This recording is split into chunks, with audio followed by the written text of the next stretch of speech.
எசேக்கியேல் 42ஆம் அதிகாரம். பின்பு அவர் என்னை வடதிசையின் வழியாக வெளிப்பிரகாரத்திலே புறப்பட பண்ணி பிரத்யேகமான இடத்துக்கு எதிராகவும் மாளிகைக்கு எதிராகவும் வடக்கே இருந்த அறை வீடுகளுக்கு என்னை அழைத்துக் கொண்டு போனார். 100 முழ நீளத்துக்கு முன்னே வடக்கு வாசல் இருந்தது. அவ்விடத்து அகலம் 50 முழம். உட்பிரகாரத்தில் இருந்த 20 முழத்துக்கு எதிராகவும் வெளிப்பிரகாரத்தில் இருந்த தளவரிசைக்கு எதிராகவும் ஒன்றுக்கொன்று எதிரான 3 நிலைகளுள்ள நடை காவணங்கள் இருந்தது. உட்புறத்திலே அறை வீடுகளின் முன்பாக 10 முழ அகலமான வழியும் 1 முழ அகலமான பாதையும் இருந்தது. அவைகளின் வாசல்கள் வடக்கே இருந்தது. உயர இருந்த அறை வீடுகள் அகலக்கட்டையாயிருந்தது.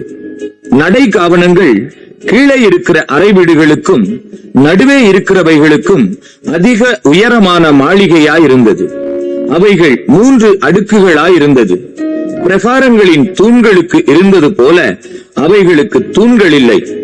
ஆகையால் தரையிலிருந்து அளக்க அவைகள் கீழேயும் நடுவேயும் இருக்கிறவைகளை பார்க்கிலும் அகலக்கட்டையாயிருந்தது. புறம்பே அறை வீடுகளுக்கு எதிரே வெளிப்பிரகார திசையில் அறை வீடுகளுக்கு முன்பாக இருந்த மதிலின் நீளம் 50 முழம். வெளிப்பிரகாரத்திலுள்ள அறை வீடுகளின் நீளம் 50 முழம். தேவாலயத்துக்கு முன்னே 100 முழமாயிருந்தது. கிழக்கே வெளிப்பிரகாரத்திலிருந்து அந்த அறை வீடுகளுக்குள் பிரவேசிக்கிற நடை அவைகளின் கீழே இருந்தது.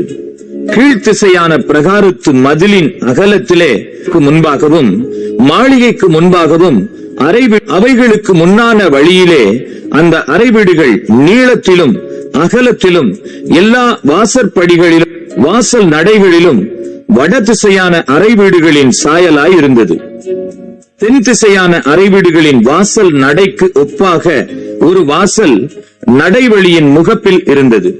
கீழ்த்திசையில் அவைகளுக்கு பிரவேசிக்கும் இடத்திலே செம்மையான மதிலின் எதிரே இருந்த வழியின் முகப்பில் ஒரு வாசல் இருந்தது. அவர் என்னை நோக்கி, பிரத்யேகமான இடத்துக்கு முன்னிருக்கிற வடபுறமான அறை வீடுகளும் தென்புறமான அறை வீடுகளும் பரிசுத்த அறை வீடுகளாயிருக்கிறது.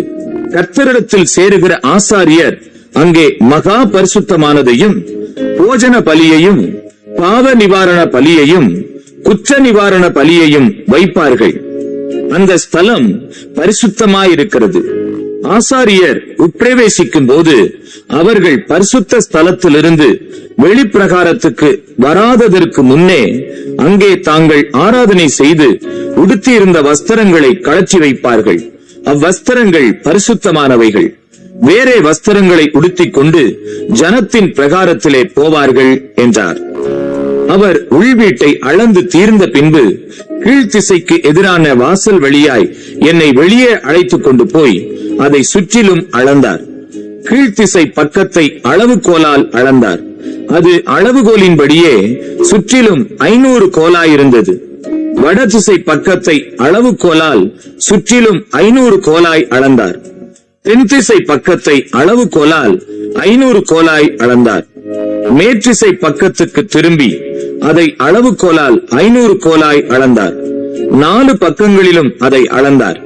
பரிசுத்தமானதற்கும் பரிசுத்தமில்லாததற்கும் வித்தியாசம் பண்ணும்படிக்கு அதற்கு 500 கோல் நீளமும் 500 கோல் அகலமுமான மதில் சுற்றிலும் இருந்தது.